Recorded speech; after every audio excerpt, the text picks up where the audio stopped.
जय मां वन देवी। आज वन के धाम जनपद मऊ में विराज रही मां जगत जननी मां जगदम्बा परम्बा भगवती वन देवी के स्वरूप में यहाँ विराजमान हैं। हम लोग इनके प्रांगण में उपस्थित हैं। मां वन देवी का एक उपदेश इतना सुंदर मिलता है कि वन मनुष्य के जीवन के लिए कितना हितकारी है। वन मनुष्य को सबसे सदुपयोगी वस्तु यानी प्रकृति के द्वारा जो उपहार स्वरूप भेंट किया जाने वाला ऑक्सीजन जिसे हम कहते हैं, वह एक वन बहुत प्रचुर मात्रा में प्रदान करता है, जिससे मनुष्य अपने जीवन को सुगमतापूर्ण स्वास्थ्य रहित जीवन जीता है, स्वास्थ्य युक्त जीवन जीता है। स्वास्थ्य अगर उत्तम है तो मनुष्य का जीवन सार्थक समझ में आता है, और अगर स्वास्थ्य उत्तम नहीं है तो मनुष्य का जीवन बोझ बन करके रह जाता है। मैं आप लोगों से यह सारी बातें कहने का सिर्फ एक तात्पर्य है कि हमारे प्राचीन समय में जो ऋषि मुनियों का वन हुआ करता था, हमारे सप्त ऋषियों का जो वन हुआ करता था, वह वन समस्त जीव मंडल को, समस्त भूमंडल के समस्त जीवों को फल प्रदान करने वाला होता था। बहुत सारी औषधियां, वनस्पतियां और फल इत्यादि जो सारे मनुष्य के बाद जो जितने भी जीव जंतु थे, सबको भोजन प्रदान करने का काम हमारा यह वन करता था।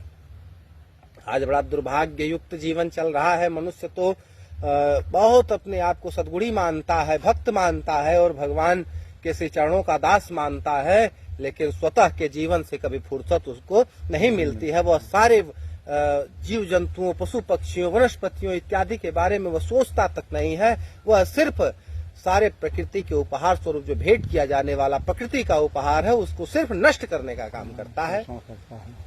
मैं आप सभी लोगों से निवेदन करता हूं कि आपके बाद 84 लाख योनियां आती हैं, जिनके भरण पोषण की जिम्मेदारी इस मनुष्य के समाज को भगवान ने समर्पित किया है।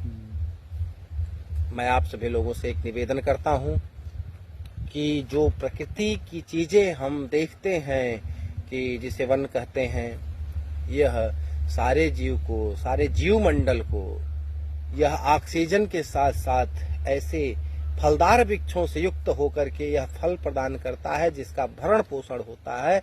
सारे जीव जंतु अपने आप को वहाँ बड़े सुरक्षित और सहज महसूस करते हैं। इसलिए वनों का संरक्षण और वनों का निर्माण करना यह मानव धर्म का परम कर्तव्य है। आप सभी लोगों को इस बात का ध्यान देना चाहिए। जल इस पूरे सृष्टि का आधारभूत अंग है।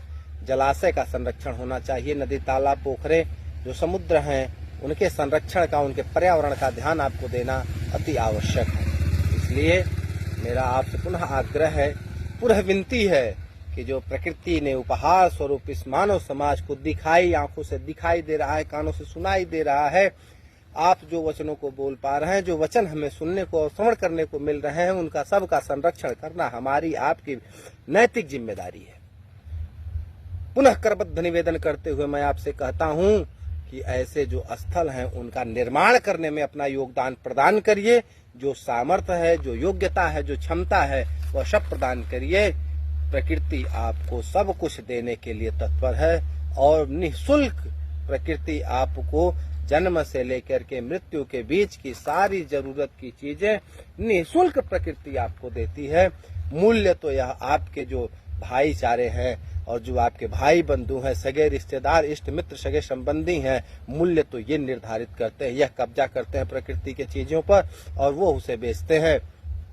प्रकृति कभी इस मनुष्य से मूल्य नहीं लेती। धन्यवाद। आप लोगों से मेरा निवेदन है कि ऐसे स्थानों का, ऐसे वातावरण का, ऐसे जो प्रकृति के द्वारा प्रदत्त, प्रकृति द्वारा जो प्रदान की गई हमें उपहार है, उसका संरक्षण करिए। नहीं तो आपको मैं निश्चित बता रहा हूं कि आप संकट में आने वाले हैं। आप समाधान आपका सिर्फ एक है कि आप प्रकृति के साथ होकर के, प्रकृति के अनुरूप उनके साथ सहयोग बना करके प्रकृति का सब कुछ संरक्षित करिए और मानव समाज के लिए अपना योगदान प्रस्तुत करिए।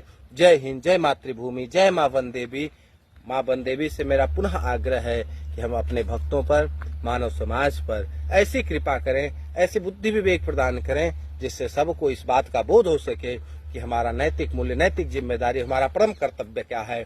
इसलिए मैं माँ बनदेवी से आग्रह करता हूँ कि भक्तों पर, दास पर कृपा करिए। हे माँ, बल बुद्धि विवेक साहस शक्ति प्रदान करिए। जय माँ बनदेवी।